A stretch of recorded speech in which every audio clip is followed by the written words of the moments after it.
numbers, for today's lesson, we're gonna talk about estimating the difference of 3 to 4 digit numbers. But before that, we need to recall some concepts in order for you to arrive with correct estimation. So let's start with the parts of subtraction. What are the parts of subtraction? Example, we have 9 minus 5 is equal to 4. So 9 is the minuend. When we say minuend, it is the starting amount from which other amounts are taken away. So ito po yung babawasan natin. 5 is the subtrahend. Subtrahend is the number being taken away from the starting amount. Ito naman po yung amount na ibabawas natin sa minuend. While 4 is the difference. When we say difference, it is the answer or result of the operation. So those are the parts of subtraction. We have minuend, subtrahend, and difference. How to subtract numbers with regrouping and without regrouping. So this is another concept that you need to master. So let's start with subtracting numbers without regrouping. Always remember that when subtracting, we are going to always start with the numbers at the ones place value. So dito sa 569 minus 354, yung nasa ones place value dito ay yung 9 sa 569 and 4 naman sa 354. Ito yung digit na matatagpuan natin sa pinaka right. So let's start. 9 minus 4 is 5. Next, 10's place value, we have 6 and 5. 6 minus 5 is 1. Next, 100's place value, we have 5 minus 3 is 2. So the answer or the difference of 569 and 354 is 215. So this is the difference. And this is how you are going to subtract numbers without regrouping. Subtracting numbers with regrouping. We have 545 minus 226. Let's start with the ones place value. We have 5 and 6. 5 minus 6 cannot be. Since that we cannot subtract 6 from 5, we are going to borrow 110 from 4. So this becomes 3 and 5 becomes 15. So 15 minus 6 is 9. Next, 3 minus 2 is 1 and 5 minus 2 is 3. So the answer is 319. This is the difference when you subtract 545 and 226. The next concept that you need to master is about rounding numbers. So what are the rules for rounding? If the number you are rounding is followed by 0, 1, 2, 3, or 4, round the number down. We have here examples. Round off 145 and 329 to the nearest 100. So let's start with 145.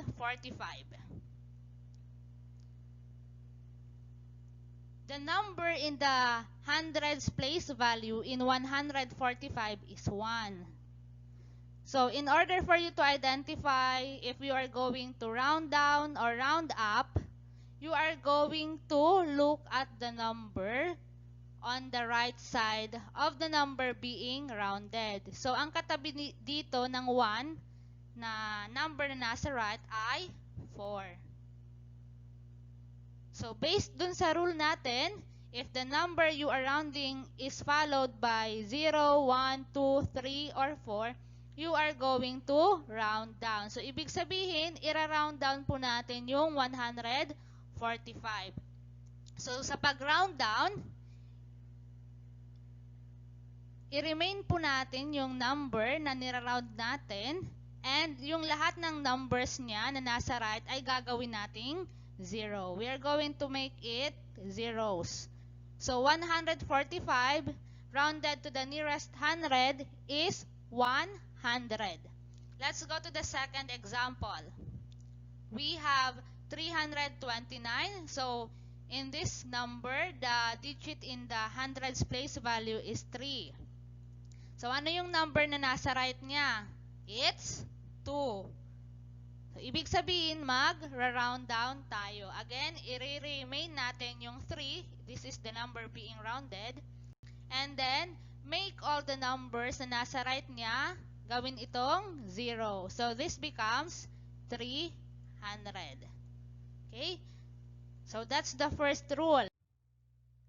Next, if the number you are rounding is followed by 5, 6, 7, 8, or 9, you are going to round the number up.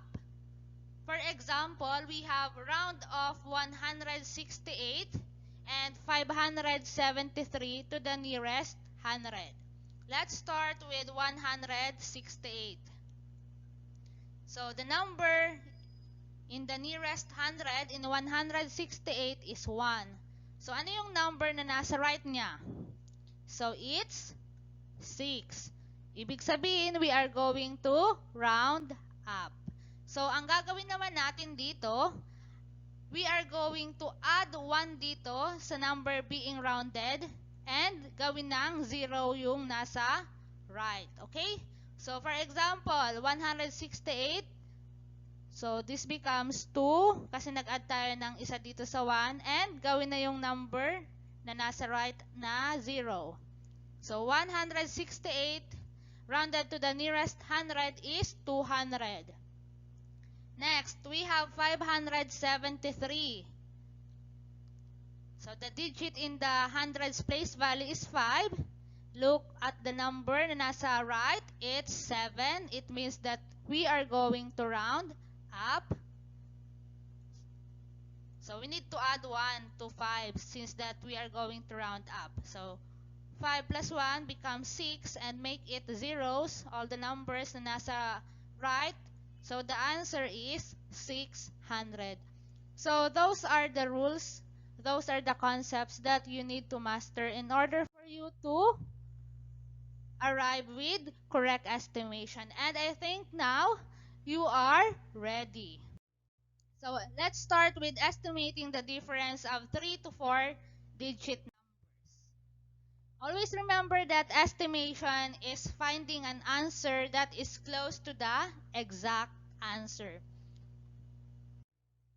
So, remember that in word problems, you are going to estimate if the question in the opening problem begins with about how much or about how many.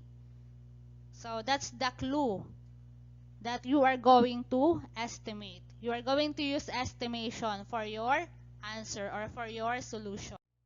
So, let's have this example number 1. We have estimate the difference of 3,145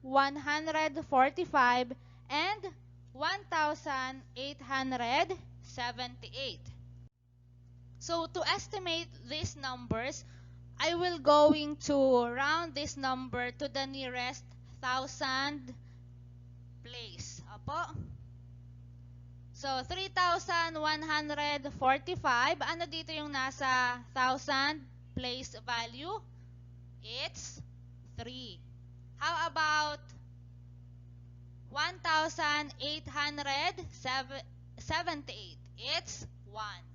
So, let's rewrite 3,145. So, ano yung nasa right digit or right number ng 3? It's 1. So, ibig sabihin, ang gagawin natin dito ay magra-round down. So, gagawin na nating zeros yung mga number na nasa right. So, we have 1, 2, 3. So, dagdagan natin ng Tatlong zeros. So we have 3,000. Next,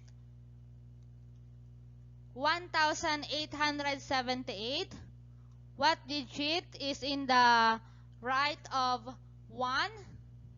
It's number 8. So it means that we are going to round up. So dadagdagan natin ng 1. Magpa-plus tayo ng 1 sa number being rounded. And gawin natin tong lahat na 0. So 1 plus 1 is 2. And let's write 3 zeros. So the answer is 2,000. So minus, let's subtract 3,000 minus 2,000. The answer is 1,000. So the answer is 1,000. If we are going to estimate the difference of 3,145 and 1,878. We have example number 2. The distance between Naga City and Rizal Monument in Manila is 408 km. The distance between Sorsogon City and the Rizal Monument in Manila is 553 km. About how many kilometer farther from Manila is Sorsogon City than Naga City? So as what I have said a while ago, that if the opening question of the problem starts with about how many or about how much, it's an indication that you are going to estimate for the solution. So in this example, it has about how many. So that's why we are going to estimate. The given numbers are 553 kilometers,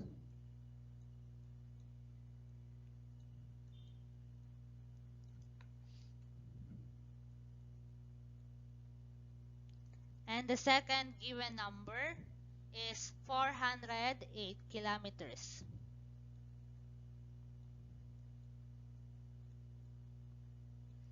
So in this problem, we can arrive with two possible solutions.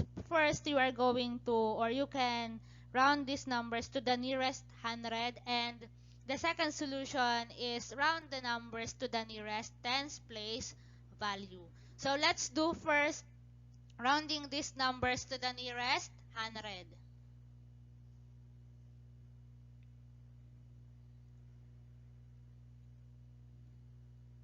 Sa hundreds place value muna po ang i-round natin. We have 553 kilometers. So, ang nasa hundreds place value dito ay 5. So, 5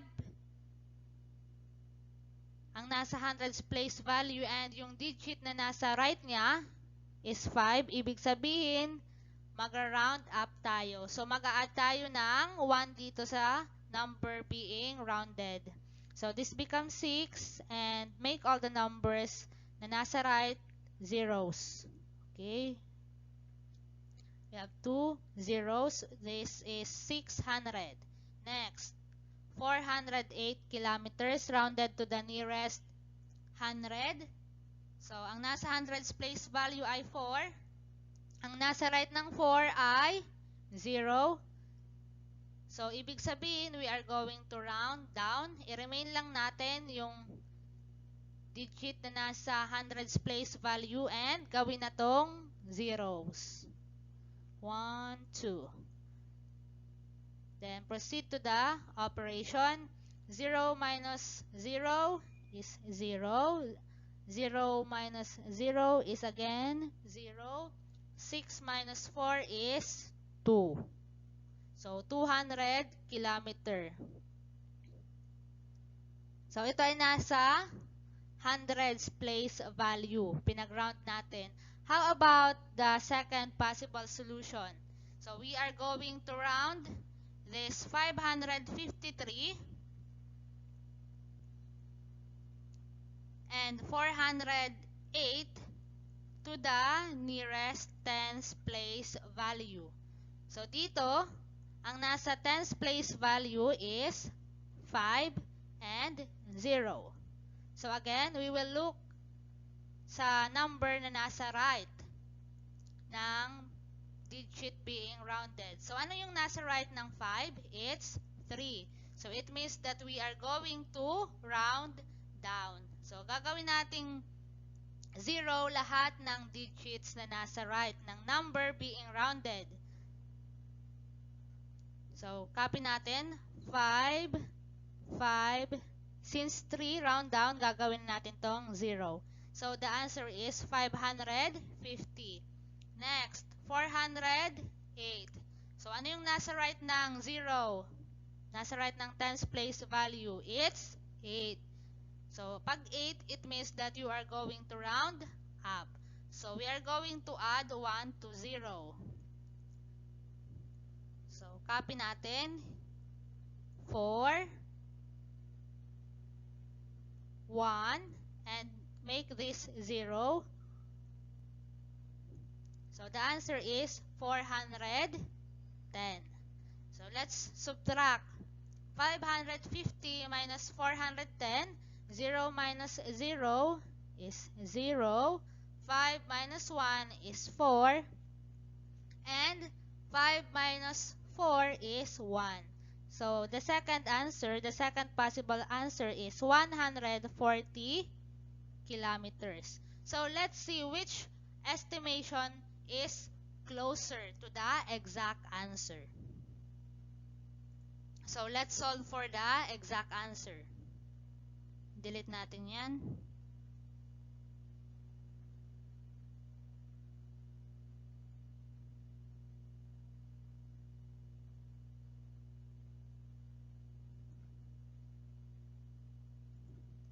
So 200 kilometer, this is the first estimation that we had. 140 kilometers, this is the second estimation. Estimated answer that we have. So let's look for the exact answer para malaman natin which is closer to the exact answer. Minus 408. So 553 minus 408. So 3 minus 8 cannot be. So borrow tayo dito. This becomes 4 and this becomes 13. 13 minus 8 is 5. 4 minus 0 is 4. 5 minus 4 is 1. So the exact answer is 145. So if we are going to look which one is closer to the exact answer, I can say that the second estimation that we have 140 kilometers, is closer to the actual difference, which is 145 kilometers. So 140 kilometers is a better estimate than 200 kilometers. Okay, so ganun po yung pag-e-estimate ng difference.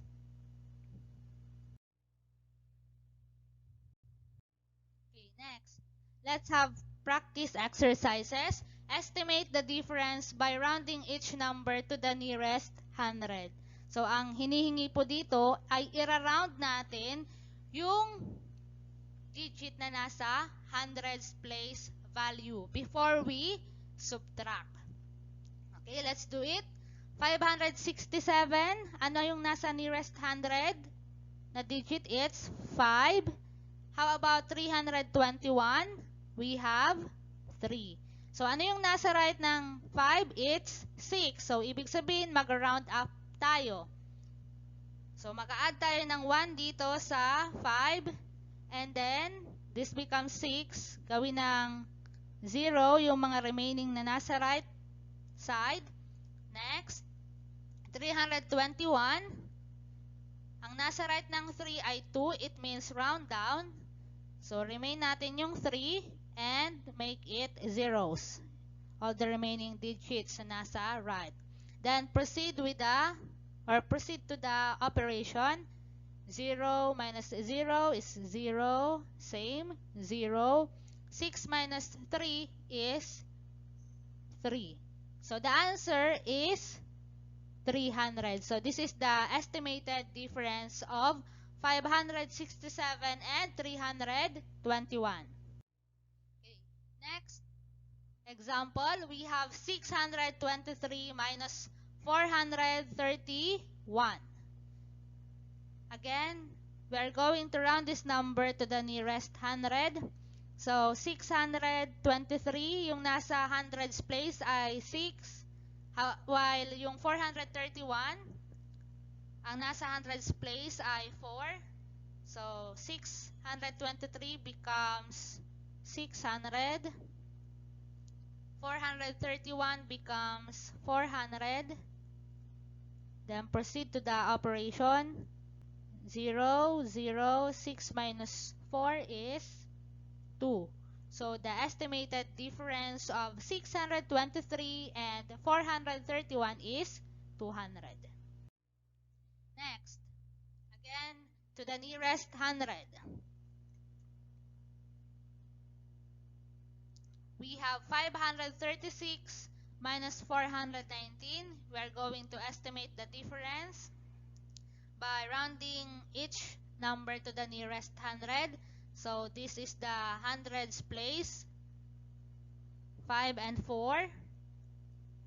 Let's round off. 536 rounded to the nearest hundred becomes 500. Kasi yung nasa right niya ay 3. It means round down. While 419 becomes 400 kasi yung nasa right niya is 1. So, magra-round down din. Let's proceed to the operation. 0, 0, 5 minus 4 is 1. So, the answer is 100. This is the estimated difference of 536 and 419. So, how about if you are going to estimate the difference by rounding each number to the nearest thousand? So, kung kanina hundreds place, dito naman ay thousands place. We have 8,536 minus 400 or 4,689.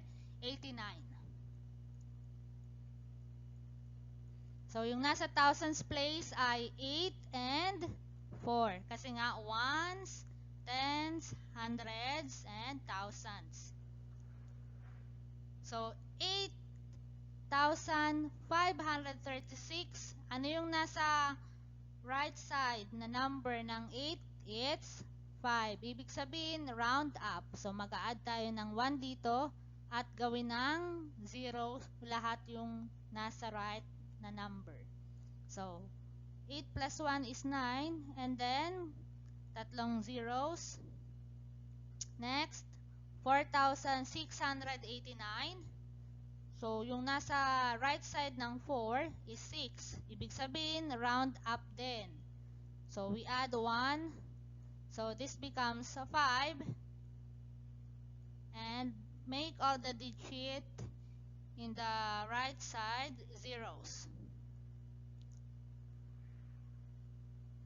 So, proceed to the operation. 0, 0, 0.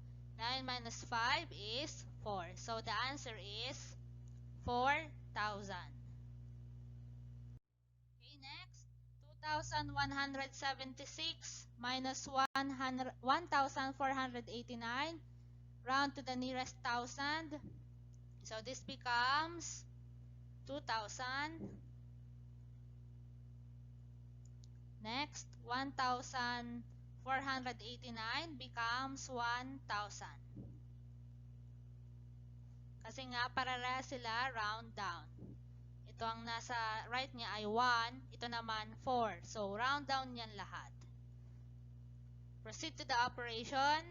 0, 0, 0. 2 minus 1 is 1. So, the estimated difference is 1,000.